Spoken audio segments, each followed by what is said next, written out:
ইসলাম বিরোধী, কোরআন বিরোধী, তাদের সামনে এসে মালাকুল মউত ত্রাস সৃষ্টি করে। আগে ধমক। হাইওয়েতে মাঝে মাঝে ডাকাতি হয় না? বাসগুলোর মধ্যে যখন ডাকাতি হয়, বাসে থাকে 50 জন, ডাকাত ঢুকে 5 জন, এই 5 জনের ভয়ে সবগুলো পেশাব করে দেয়, কারণ ত্রাস সৃষ্টি করে। এসেই চাইনিজ কুড়াল দিয়ে আগে কোবায় দেয় 4-5 জনের। রক্ত দেখে কি দেওয়ার সব আগে রেডি করে রাখে। মালাকুল মউত এসে কাফের, নাস্তিক, মুশরিকদের সামনে সেরকম একটা ত্রাস সৃষ্টি করে, ভয়ে লোকটা কাঁপতে থাকে। ওর কাছে ভদ্র ভাষায় কথা বলে না, সুন্দর জামা পরে আসে না, কালো কুচকুচে চেহারা, ভয়ঙ্কর একটা রূপ নিয়ে, আকৃতি নিয়ে ইসলাম বিরোধীদের মাথার সামনে আসে, দুর্গন্ধযুক্ত চেহারার দেহ নিয়ে ধমক দিয়ে বলে, ও পাপাত্তা, ইয়া আইয়াতুহান নাফসুল খাবিসা উখরুজি ইলা গাদাবিল্লাহ, হে পাপাত্তা, আল্লাহর রাগ, ক্রোধ আর গজবের দিকে বের হয়ে আয়।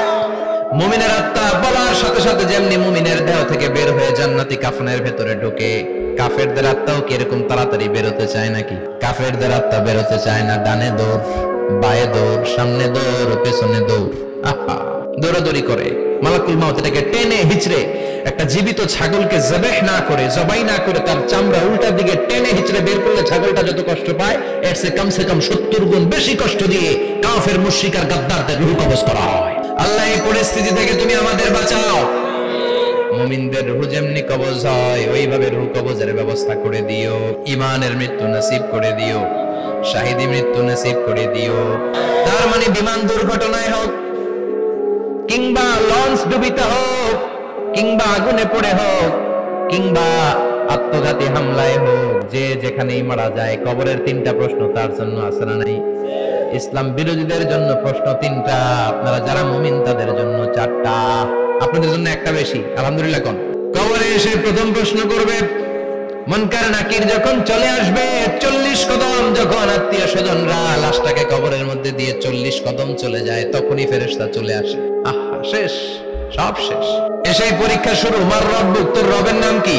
চিল্লায় বলেন, আমাদের রবের নাম কি? আমরা বলবো রব্বি আল্লাহ, আল্লাহ আমারে রব। দমে দমে তনু মনে তারি অনুভব। পড়েন, আল্লাহ আমারে রব, তোমার দুনিয়াতে আমি যেদিকে তাকাই, অথই নিয়ামতে ডুবে আছি সবাই। পাখপাখালির গানে শুনি তাসবিহ কলো রব, তাসবিহ কলো রব, আল্লাহ আমারে রব। প্রথম প্রশ্ন, তোমার রব কে? আমরা বলবো আমাদের রব আল্লাহ। দ্বিতীয় প্রশ্ন, ওমা দীনুক, তোমার ধর্মের নাম কি? আমরা কি বলবো? তৃতীয় প্রশ্ন, বিশ্বনবীর চেহারা দেখিয়ে বলা হবে, আতারিফু হাদার রাজুল, এই লোকটারে চিনো নাকি? আমরা বলবো চিনি, আমাদের প্রাণের নবী, ঠিক কি না? চাঁদের চেয়ে সুন্দর তুমি নবী, আমার কামলিহি ওয়ালা, দু জাহানের বাদশাহ তুমি, প্যারা নবী সাল্লে আলা। চাঁদের চেয়ে সুন্দর তুমি নবী, আমার কামলিহি ওয়ালা, ঠিক কি না? 3টা প্রশ্নের যথাযথ উত্তর যখন দিয়ে দিলেন, আপনার জন্য অতিরিক্ত আরেকটা প্রশ্ন করা হবে, ওয়ামা ইলমুক, তোমার নলেজ কি? 3টা প্রশ্নের উত্তর যে তুমি করতে পারলা, কিভাবে পারলা, কেমনে জানলা? নকল করে বলছো নাকি জেনে বুঝে আসছো? নকল হয় না? এখন তো পরীক্ষা চলতেছে বোধহয়। কি পরীক্ষা? এসএসসি পরীক্ষা। নকল হয়? কৃষ্ণপুরে নকল নাই না? এখন মনে হয় এগুলো একটু কমছে। একটা সময় ছিল অনেক নকল হইতো।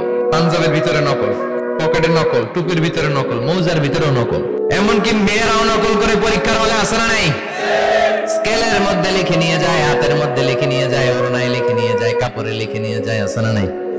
ফেরেশতারা বলবে, নকল করছো নাকি? কেমনে জানলা? 3টা প্রশ্নের উত্তর তুমি কেমনে বললা? আল্লাহ তোমার রব, ইসলাম তোমার ধর্ম, এই লোকটা বিশ্বনবী, কেমনে চিনলা?